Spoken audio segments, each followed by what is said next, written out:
নমস্কার বন্ধুরা, আজকে আর রান্নার ভিডিও দিচ্ছি না। দেখো, আমি হাওড়া স্টেশনে বসে আছি ট্রেনের অপেক্ষায়। তো ট্রেন শেষে আসলো, আমরা 9:45-এর যে মেদিনীপুর লোকালটা ছিল সেটাই ধরেছি, কিন্তু 9:45-এর বেশি বেজে গেছে।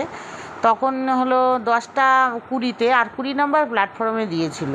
এমনি আমার ব্যাগ ছিল একটু ভারী, আসতে খুব কষ্ট হয়েছে গরমে। তো ট্রেনটা যাই হোক ফাঁকা ছিল, উঠে পড়েছি। এটা হলো মেদিনীপুর লোকাল। তো দেখো, আজকে আমি রান্নার ভিডিও পোস্ট করিনি, কারণ আমরা খড়গপুর যাচ্ছি। তো আমি 3 মাস আগেও ভিডিও করেছিলাম, 3 মাস আগেও দিয়েছিলাম। তো আমার মেয়ে আর আমি যাচ্ছি। তো বাইরের প্রাকৃতিকটা দেখো, সকালবেলা তো এমনি গরমটা প্রচণ্ড গরম সকালবেলায়। আর একটা জিনিস জানো, আমি যখন ব্যান্ডেল হয়ে আমরা নৈহাটি ব্যান্ডেলে হয়ে এসেছি হাওড়ায়। তো হাওড়ায় যখন আসলাম তখন আমরা না অতটা গরম বুঝিনি। ট্রেনে উঠেছি, ট্রেনটা বেশ ফাঁকাই ছিল।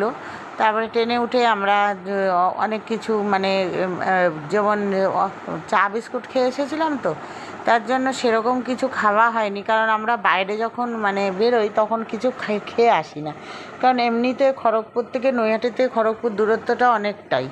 তার জন্য আমরা হালকা কিছুই খেয়েছি, আর খিদেও পেয়ে গেছিলো। তারপরে একটু ঘুগনি, তারপরে চিড়ে ভাজা এইসবই খেয়েছিলাম। আর এই যে ঘুগনিটা নিয়েছিলাম, আর পেয়ারা নিয়েছিলাম। আর সত্যি বলতে পেয়ারাটা এত মিষ্টি ছিল কি বলবো। যাই হোক, ট্রেনটা যাচ্ছে, আর প্রচণ্ড রোদ্দুরের তাপ। দেখো বাইরের ওয়েদারটা, একটু তো মেঘের কোনো ছিটাও নেই। কয়দিন ধরে এত গরম পড়েছে, এত গরম কি বলবো। সেই তুলনায় নাকি খড়গপুরটা খুবই ভালো। তো দেখো, আমরা খড়গপুরে নেমেও পড়েছি, নেমে আমরা যাচ্ছি। তো এটা হলো সেই বিগ বাজার, এখানে আমরা অনেক মার্কেটিং করতে আসতাম।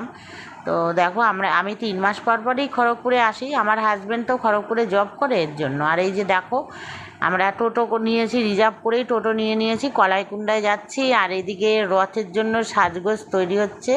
আর এখানে 12 মাসে 13 পার্বণ বাঙালিদের যেমন হয়, এখানে বেশিরভাগ তেলেগু, তারপরে নানান রকম জাতি থাকে, তবে তেলেগুর লোকগুলোই বেশি থাকে এখানে খড়গপুরে। তো দেখো, আমরা রাস্তা দিয়ে যাচ্ছি, কলাইকুণ্ডার রাস্তা। আর পুরোনো দিনের কথাগুলো ভাবছি, যে আমরা যখন ছিলাম তখন কত সুন্দর ছিল, কিচ্ছু বদলায়নি। আর আমি না বিয়ের পরেই আমি এই খড়গপুরেই ছিলাম। এর জন্য যতই কলকাতায় থাকি না কেন, খড়গপুরের এই কলাইকুণ্ডার স্মৃতি জীবনেও ভুলবো না, আর ভুলতেও পারবো না। আমাদের দিনগুলো এত ভালো ছিল। সেই যতবার আমরা যতদিন এখানে ওর বাবা জব করবে ততদিনই আমাদের আসতে হবে এবং থাকতে হবে। আর এই দেখো রেল কোয়ার্টার, এইসব কোয়ার্টার, রাস্তাগুলো কত পরিষ্কার দেখেছো। এখানে পলিউশন নেই, কোনো কিচ্ছু নেই, এই জন্য পরিবেশটাও খুব ভালো। আর এসে দেখছি একদমই গরম নেই। খড়গপুরে কিন্তু ভালো গরম, সবাই নিশ্চয়ই জানে খড়গপুরে খুব গরম। সেই আন্দাজে আমাদের কলকাতায় বেশি গরম যা দেখলাম, খড়গপুরে তো গরমই নেই। যাই হোক, কলাইকুণ্ডার রাস্তাটা ধরে নিয়েছি। এই দেখো, আমরা কলাইকুণ্ডার দিকে উদ্দেশ্যে যাচ্ছি। খড়গপুর থেকে নেমে টোটো রিজার্ভ করে নিয়েছি, 200 টাকা ভাড়া। আর এমনি চলতি অটোগুলো 35 টাকা না 40 টাকা করে নেয়। তো দেখো, আমরা হাইওয়ে এসে গেছি, এটা হাই রোড।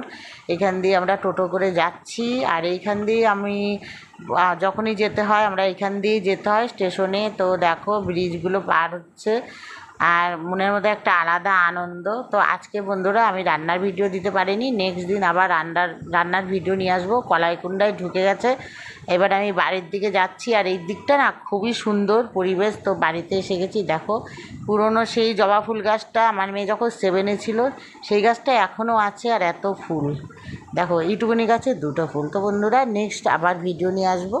দেখার জন্য ধন্যবাদ।